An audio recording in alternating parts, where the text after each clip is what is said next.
Bismillahirrahmanirrahim. Assalamualaikum warahmatullahi wabarakatuh. Alhamdulillah kita bisa berjumpa kembali.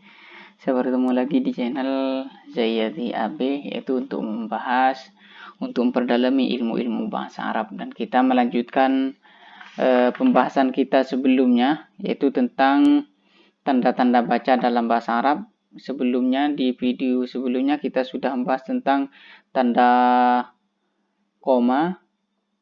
Kemudian apa saja tanda-tanda baca dalam bahasa Arab dan juga tanda-tanda koma. Bagaimana cara meletakkan tanda koma. Dan sekarang kita melanjutkan tentang tanda titik koma. Yaitu al-fasla al-manqutah. Itu dalam bahasa Arabnya titik koma.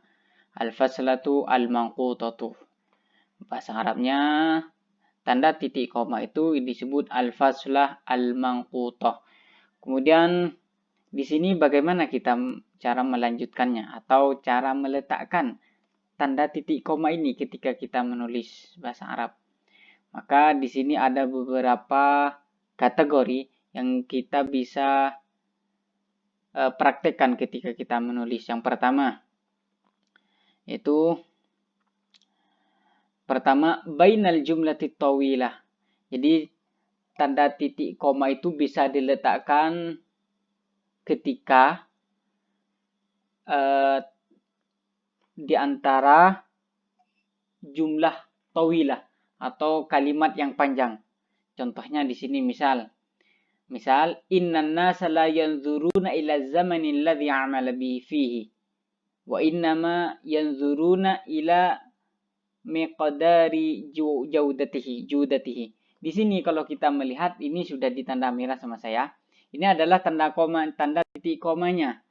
Kalau kita melihat tanda di antara titik koma yang di antara titik koma ini, maka kita akan melihat jumlah yang sangat panjang, yaitu innan nasa la yanzuruna ila zamani alladhi amala fihi. Kemudian yang selanjutnya wa innama yanzuruna ila miqdari jawdatihi. Ini yang disebut jumlah atau wilah di antara jumlah yang panjang, yang sangat panjang. Contohnya seperti ini.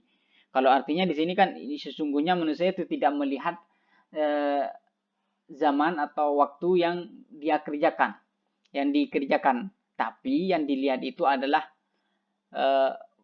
kualitasnya. Kualitas pekerjaan itu sendiri itu yang dilihat oleh manusia.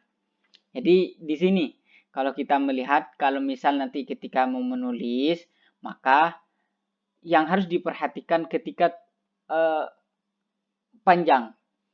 Kalimat itu panjang dan tidak masih dalam satu lingkup, maka itu bisa diberi tanda koma. Nah, maksudnya jumlahnya masih belum tam, masih belum sempurna, maka bisa ditanda koma seperti ini. Ini contohnya di sini, innan nasa la yanzuruna ila jaudati miqdarihim. Di sini ini adalah tanda masih belum sempurna. Maka bagaimana untuk sempurnanya? Maka diberi lagi yang namanya wa innama yanzuruna ila miqdari jaudatihi. Ini yang disebut. Jadi itu bisa diberi tanda koma.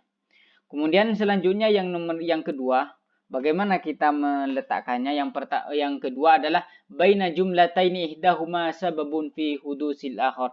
Itu di antara dua jumlah yang salah satunya itu adalah sebabnya. Sebab musabab gitunya. Jadi satunya itu adalah musababnya. Contohnya di sini. Mislu di sini salah tulis. Sebenarnya di sini inni la shadiqun fima aqulu. Id la a'riful kadhiba itlaqan. Di sini sesungguhnya, kalau maknanya sesungguhnya saya ini adalah jujur ketika dalam perkataannya saya. Maka itu ya jawabannya. Jadi maka oleh karena itu saya tidak tahu kebohongan sama sekali. Nah, di sini kalau kita melihat inni la shadiqun fima aqul adalah sebabnya.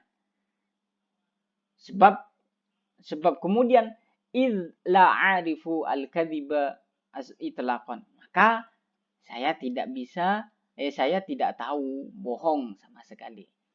Ini menunjukkan di sini, maka di tengah-tengah sebab-musabab ini ditaruhlah yang namanya tanda titik koma.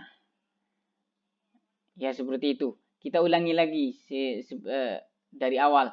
Jadi kalau mau menaruh tanda koma, tanda titik koma, maka ingat itu adalah di antara jumlah yang panjang. Contohnya innan nasa la yanzurun ila zamani alladhi amala fihi wa innama yanzurun ila miqdarihi. Sungguhnya manusia itu tidak melihat waktu pekerjaannya itu, tapi tapi manusia itu yang melihat adalah kualitasnya yang dilihat. Kemudian yang kedua, di antara dua jumlah, yang mana satunya itu adalah sebab, yang kedua itu adalah musabab. Contohnya, inilah shadiqun fima aqul, sungguhnya sini adalah orang yang benar ketika saya melakukannya. Idh la arif, maka di antara di sini idh la ariful kadhib itlaqan, saya tidak tahu bohong. Ini di antara ini disebut atau ditaruh tanda titik koma. Wallahu a'lam bishawab. Assalamualaikum warahmatullahi wabarakatuh.